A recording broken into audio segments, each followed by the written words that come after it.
اور یہ جو اب بہانے بناتی ہیں نا کہ میرا خامد بہت سخت ہے اور اس کا حکم یہ ہے، آپ بھی جانتی ہیں کہ یہ بہانہ ہے، کیونکہ جہاں ہم اپنی منوانا چاہتی ہیں وہاں خامد کو ہم کتنی فوقیت دیتی ہیں، یہ مثال مشہور ہے، یہ کہنے کی ضرورت نہیں ہے۔ فرعون جیسا ظالم، جابر، شقی القلب شوہر بیوی کی فرمائش پر موسیٰ علیہ السلام کو قتل نہ کر سکا، بلکہ اپنی زیر کفالت پالنے کا فیصلہ بھی کر لیا۔ سورۃ القصص آیت 9، وقالت امرأة فرعون قرة عین لی ولک لا تقتلوا عسى ان ينفعنا او نتخذه ولدا وهم لا يشعرون۔ فرعون کی بیوی نے کہا، میری اور آپ کی آنکھوں کی ٹھنڈک ہے، اس کو قتل نہ کیجیے، شاید کہ یہ ہمیں نفع پہنچائے یا ہم اس کو بیٹا بنا لیں، اور وہ حقیقت سے بے خبر تھے۔ سنگ دل فرعون نے بیوی کی اس فرمائش کی تکمیل کی غرض سے بنی اسرائیل کے نومولود بچوں کو ذبح کرنے کے اپنے بنائے ہوئے قانون کو خود ہی توڑا اور موسیٰ علیہ السلام کو اپنی کفالت میں لے لیا۔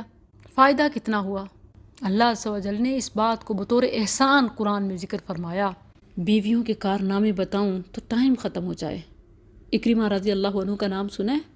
ابو جہل کا بیٹا، وہ بھی بتوفیق الہی اپنی بیوی ام حکیم رضی اللہ عنہ کی کوششوں سے مسلمان ہوا۔ الاستیعاب فی معرفت الاصحاب، اس کے پیج نمبر ہے 1932۔ حافظ ابن عبد البر رحمہ اللہ نے یہ واقعہ نقل کیا ہے کہ اکرمہ رضی اللہ عنہ کی بیوی فتح مکہ کے دن مسلمان ہوئی اور نبی کریم صلی اللہ علیہ وسلم سے اپنے خامد اکرمہ کے لیے امان طلب کی، جو یمن کی طرف فرار ہو گیا تھا، اور اس کی تلاش میں خود نکلی، یہاں تک کہ وہ انہیں لے کر نبی صلی اللہ علیہ وسلم کی خدمت میں پہنچی اور وہ مسلمان ہو گئے۔ اس طرح دونوں کا رشتہ نکاح کا برقرار بھی رہا۔ تو ایک دوسرے کو دین پر لانے کا ایک فائدہ یہ بھی ہوتا ہے کہ رشتہ باقی رہتا ہے۔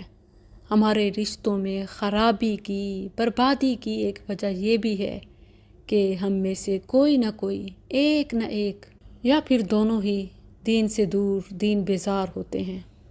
مجھے یاد ایک بہن کہہ رہی تھیں کہ میرا خامن نماز کے لیے نہیں اٹھتا تھا، فجر کی نماز کے لیے، اور میں اکثر کہتی تھی، یاد رکھنا ہمارا یہ ہنستا بستا گھر ایک دن اجڑ جائے گا، ہمارا یہ رشتہ مزید نہیں چل سکے گا جو تم نماز کے لیے نہیں اٹھتے، جو تم نمازوں میں غفلت کرتے ہو، جو تم مسجد نہیں جاتے، جو تم باجماعت نماز نہیں پڑھتے، جو تم نمازوں کا خیال نہیں رکھتے، جو تم ویڈیوز دیکھتے ہو، گندی موویز دیکھتے ہو، جو مجھے بھی ساتھ بیٹھنے کو کہتے ہو۔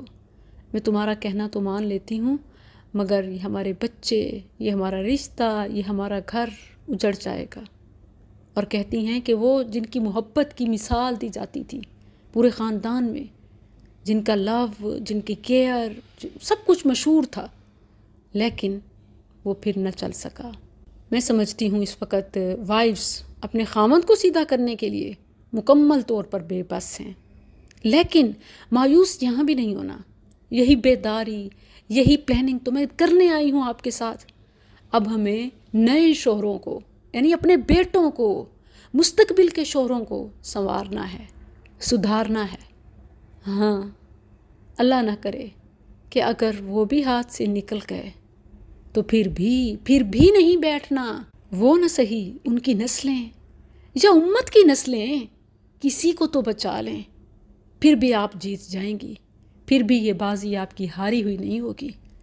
اصل بات یہ ہے کہ ہم کسی کو ہی نہیں بچانا چاہتی۔ آسیہ کی مثال دیکھ لیجئے، جس سے میں نے بات شروع کی تھی۔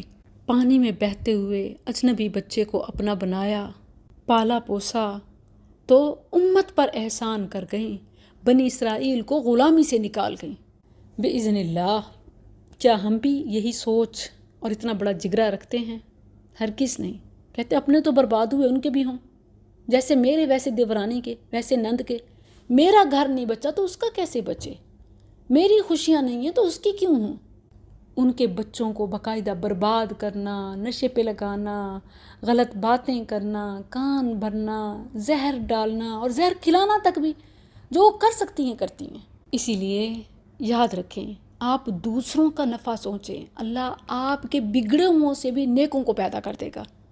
نبی صلی اللہ علیہ وسلم نے طائف کی بستی میں پتھر کھاتے ہوئے فرشتے بھی آ چکے ہیں، اللہ کے نبی آپ دعا کریں، آپ حکم دیں تو ہم ان پہاڑوں کو ملا دیں اور یہ بستی والے کچل جائیں۔ آپ نے کیا فرمایا تھا؟ نہیں، مجھے امید ہے کہ اللہ ان کی نسلوں سے مسلمان پیدا کرے گا، امت کی قیادت کا کام لے گا۔